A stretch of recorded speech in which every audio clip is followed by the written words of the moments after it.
किचनमध्ये ना मस्त आहे. आज मी इथं तुम्हाला आहे ना वांग्याची भाजी कशी तोडतात ती दाखवते. छान अशी इथं वांग्याचं झाड आहे, आईने लावलेलं आहे. तर बघा आता इथं मी कट करून घेते आणि मी आता तुम्हाला वांग्याची भाजी कशी बनवतात ते दाखवते. ही गावाला आली आहे आणि छान अशी वांगी इथं झालेली आहे झाडावर. इथे तोरायची छान अशी बघा तोरलेली आहे.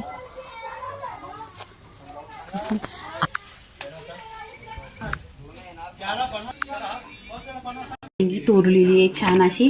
तर पाण्यामध्ये आहे ना स्वच्छ धुवायचं. इथे 2 टोमॅटो, 4 मिरच्या, 2 वांगी. आता वांगा इथे बघा एक आहे तो एक पाव किलोचं वांगे असे मी 2 वांगी घेतली. छान असे स्वच्छ धुवायची आणि आता कट करायची. कशी कट करायची ती तुम्हाला मी दाखवते. इथे मिरची कट करायची. छान असे मोठे मोठे पीसेस केलेले आहेत. इथे काय करायचं आता मिरच्या 2 ते 4 आहे ना कट केलेले आहेत. इथे बघा 1 2 ते 4 मिरच्या कट केलेल्या आहेत. आता आहे ना इथे छान असे टोमॅटो 2 ते 4 टोमॅटो कट करायची. एकदम मोठे मोठे पीसेस करायचे.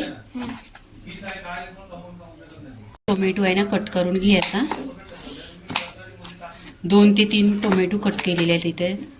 आणि आहे ना इथे गावची भाजी आहे ना त्याच्यामध्ये आहे ना केमिकल वगैरे काही नसतो. ही घरची भाजी आहे ना खूप टेस्टी असते, 1 नंबर. आणि घरची भाजी टेस्टी पण असते. तर हा व्हिडिओ तुम्ही पूर्णपणे पहा आणि 10 मिनटात अशी रेसिपी होते. इथे आहे ना टोमॅटो पण कट केलेला आहे. इथे आहे ना वांगा कट करायचा छान असा. पहिल्यांदा आहे ना त्याचा बुंदा कट करायचा. बुंदा कट केलेला आहे वांगा बघा खूप असा मोठा आहे. सांभाळून करायचा, कटमध्ये करायचा. आणि कट केल्यानंतर आहे ना पाण्यामध्ये ठेवायचं. पाण्यामध्ये ठेवल्यानंतर आहे ना त्याचे काल पडत नाही असे पीसेस करायचं, मोठे मोठे पीसेस करायचं. इथे पहा मी 1 वांगा कट केलेला आहे. तर बघा पूर्णपणे किती असा वजनाने पाव किलो बोलते, अर्धा किलो तरी होईल. 1 वांग्याची भाजी बघा किती आहे, अशी भरपूर अशी भाजी होईल.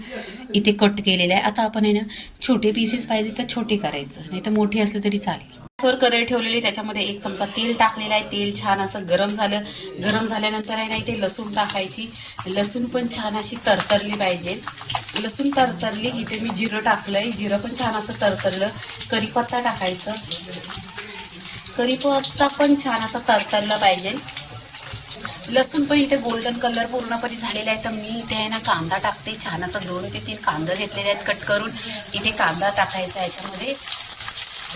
छान असा कांदा पण छान असा गोल्डन कलर करून घ्यायचा. इथे मिरची टाकायची. छान अशी हिरवी मिरची पण आहे ना तेलावर परतून घ्यायची. आता तेलावर परतल्यानंतर आहे ना इथे ही टाकायचा टोमॅटो टाकायचा. इथे 2 ते 3 टोमॅटो घेतलेले छान असं लाल लाल आहे कट करून घ्यायचं.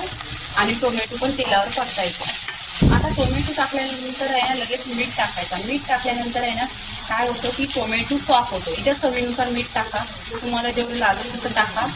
इथे हळदी पावडर टाकलेली आहे चवीनुसार, म्हणजे अर्धी चमचा आहे हळदी पावडर. आता तेलावर परतून घ्यायचं. छान असं तेलावर परतलेलं आहे. इथे काय करायचं आता वांगी टाकायची. इथे पहा वांगी टाकायची. वांगी छान अशी तेलावर परतून घ्यायची. आणि इथे मी पाणी नाही टाकणार आहे, तेलावरच परतून घेणार आहे. छान अशी तेलावर लागतात.